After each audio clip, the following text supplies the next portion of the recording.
ஆயன் தன் மந்தையை காப்பது போல ஆண்டவர் நம்மை காத்திடுவார். இதான் இன்றைய பதிலுரை பாடலிலே நாம் பாடி ஜெபித்த ஜெபம். கடவுளுடைய பராமரிப்பும் இரக்கமும் எப்போதும் உண்டு. சில சமயங்களிலே அமைதியாக இருப்பது போல தோன்றும். இன்றைய நற்செய்தி வாசகத்திலே இயேசு அந்த கனநேய பெண்ணை உதாசீனப்படுத்துவது போல தோன்றுகிறது. ஆனால் அது இல்லை. அது நம்முடைய விடாப்பிடியான தொடர்ச்சியான ஆழமான விசுவாசத்தை சோதிப்பதற்காக கூட இருக்கலாம்.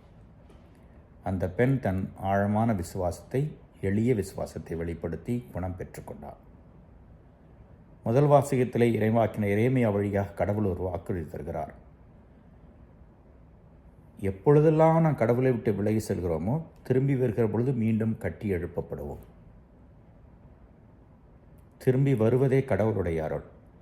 அந்த அருளை தக்க வைத்து பயன்படுத்தி கடவுள் என்னை பராமரிக்கிறார், ஆயன் தன் மந்தையை காப்பது போல என்னை எப்போதும் காப்பாற்றுவார், வழிநடத்துவார், பராமரிப்பார் என்ற நம்பிக்கையிலே வந்தோம் என்றால் பலன் பெறலாம்.